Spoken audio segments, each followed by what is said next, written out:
Pireezidaantiin Kooriyaa Kibbaa Kim Jong-un dalagaan isaanii hundi ajaa'ibsiisoo fi dinqisiisoo ta'us taateewwan lamaan armaan gadii kun garuu addunyaa hunda raajessanii jiru.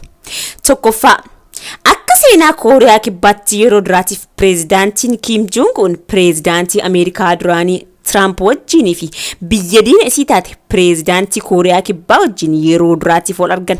Walgeettii kanarrattis pireezidaantiin Kooriyaa Kibbaa Kim Jong-un boodigaardota isaanii konkolaataa yaabbatan cinaa akka fardaatti gulufsiisuun seenaa ajaa'ibsiisaa dalaguun addunyaa kolfisiisan.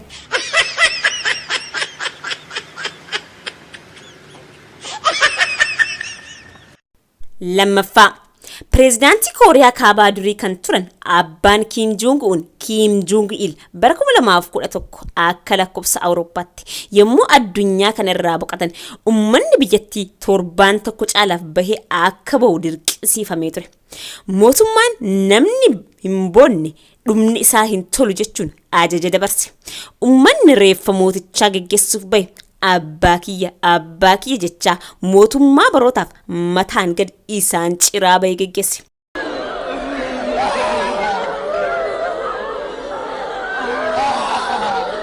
Warri booya pireezidaantichaa hafes mana guuramuun ji'a 6 kaampii akka harreetti itti dalaganitti akka darbaman itti murtaa'e.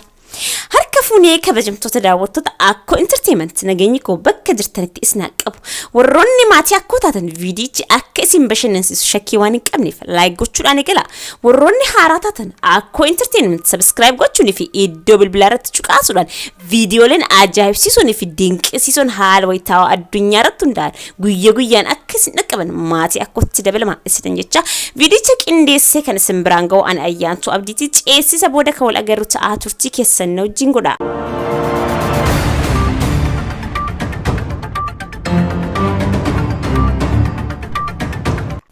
Magaalota xixiqqoo irraa eegalee hanga guutuu addunyaatti mootummoonni heeraa fi seera biyyaa kabachiisuun fi dhiibbaa biyyoota alaa irraa uummata fi tiksuun itti gaafatamummaa isaanii bahu.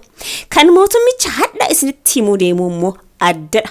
Muraa rifeensa isaa irraa eegalee bulchiinsa isaa kan akka addunyaatti adda ta'een afaan miidiyaalee hedduu seenuu kan danda'e pireezidaantiin Kooriyaa Kaabaa Kim Jong-un gidduu Ameerikaa irraa hamma qixxee Awurooppaa gamtaa Awurooppaa irraa hamma dhaabbata gamtaa addunyaatti waa'ee seeraa fi heera bulchiinsa Kooriyaa irratti yaanni garagaraa ka'us Kim Jong-un garuu waan dhagayan hin fakkaatan. Dhaalmaa bulchiinsa maatii moototaatiin aangoo kan argatan Kim Jong-un biyya deemsaa fi ijjannoo ishii hunda ija qorshootiin ilaaltu Ameerikaa fi meeshaalee waraanaa akka lubbuu isiitti jaalattu wajjin addunyaan isaan dagatu hin jiru. Kophummaa gidduutti waa'ee lammii isaanii caalaa addunyaan maannaan jedhan kan doorfaman Kim Jong-un akka qabeenya dhuunfaa isaaniitti dhaalmaa abbaa isaanirraa argataniin biyyattii bulchuu erga eegalan waggoota 10 lakkoofsisanii jiru. Amantanis amanuu baattanis yeroo ammaa Kooriyaa keessatti muraa rifeensaa akka pireezidaantichaa Kim Jong-un namni muratee argame hatamtamatti mana hidhaatti darbama. Kanarra kan hammaatu immoo chaanaalii TV biyya ollaa Kooriyaa Kaabaa kan taate Kooriyaa Kibbaa osoo daawwatan qabamuun adabbii du'aa namatti murteessisuu isaati. Dhiyeenya kana namni qurxummii horsiisuun jiraatu tokko biyyi nagaa jedhee reediyoo Kooriyaa Kibbaa osoo dhaggeeffatu to'annaa jala ooluudhaan murtiin du'aa itti murteeffamee ajjeefamuunsaa miidiyaalee garagaraatiin kaafamaa turuun isaanii yaadatama.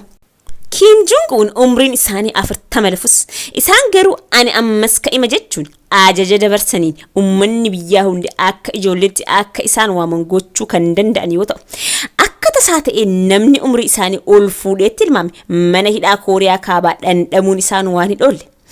Biyyattiinis akka waan hin carroomin jedhamti abaaramtetti wal dhabdee pireezidaantii isaaniitii fi Ameerikaa gidduutti ta'u caqasuun jaalatti sababaa bartee Kim Jong-un isa qabeenya biyyattiin qabdu hunda meeshaa waraanaa irratti dhangalaasuudhaan hawwii addunyaa irratti sodaatamuudhaaf qaban irraa kan ka'e uummanni biyyattii quufanii buluuf hawwii kan itti ta'e.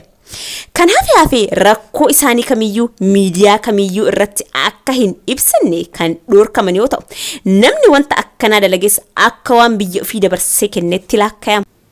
Nama waa'ee Kooriyaa kaabaa haasa'eef waa'ee kaalandarii biyyattii kaasuu dhabuun ulfaataadha. Nuti akka biyya keenyaatti 2014 warri alaa 2012 jechuun laakkayu. Kooriyaa kaabaatti garuu dubbiin akkasii miti. Of duuba deebi'uun 204 irraa laakkayu. Herrega kamiin akkana laakkayuu danda'an yoo jettan mee raajii isaanii kana isiniif haa odeessu. Kaalandariin biyya Kooriyaa kaabaa kan laakkayuu eegalu guyyaa dhaloota akaakayyuu Kim Jong-un kan ta'an Kim Il-sung irraa jalqabee yoo ta'u, uummanni biyyattis guyyaa dhaloota nama dhuunfaa tokko irratti hundaa'uudhaan bara haaraa kabajatu. Kooriyaa kaabaa keessatti shamarran rifeensa isaanii akka barbaadanitti hidhachuun dhoorkaa yoo ta'u, mootummaan hayyameen alatti rifeensa mataa ofii hidhachuun adabbii cimaaf kan nama saaxiludha. Biyya kana keessatti maqaa pireezidaantii isaanii baafachuunis adabbii cimaaf kan nama saaxiludha.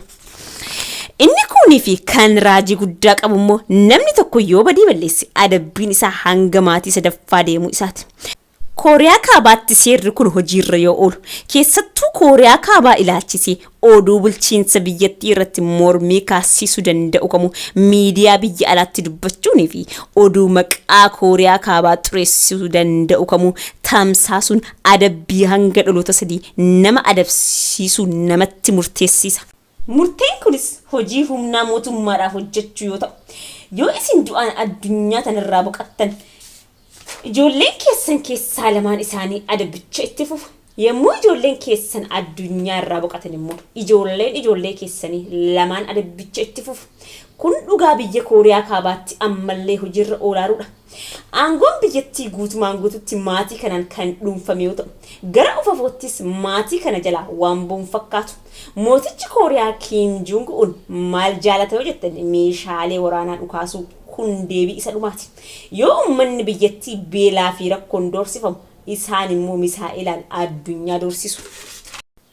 Akka tasaa ta'ee gara Kooriyaa kaabaa daawwannoof yoo deemtan poolisiin karaa irratti isin dhaabsisuun isin sakatta'amuun waan baratame yoo ta'u, kaameraa fi moobaayilii keessan keessatti suuraalee fuula Kooriyaa xureessan akka hin jiraanne sakatta'amu. Kun har'as biyyattiin hiyyummaa uummataatiin fi jaalala meeshaalee waraanaa pireezidaantichaatiin akka jaanjoftetti jireenyi itti fufee jira. Tibbana kana garuu dhiibamuu pireezidaantii Kooriyaa kaabaa Kim Jong-un wal qabatee gara aangootti dhufuunis akka hin oolle kan shakkamte obboleettiin isaa quuxxisuun Kim Yo Jong pireezidaanticha caalaa addunyaaf sodaa fi bowwoo taatee jirti. Maaliif laata viidiyoo kiyyatti adutti bal'inaan kan ilaalu ta'a. Hayya kabajamtoota daawwattoota Akkoo Entertainment qophiin har'aaf isiniif qopheesse kana fakkaata. Viidiyoo itti aanuun wal agarra. Turtii gaarii isiniif hawwa.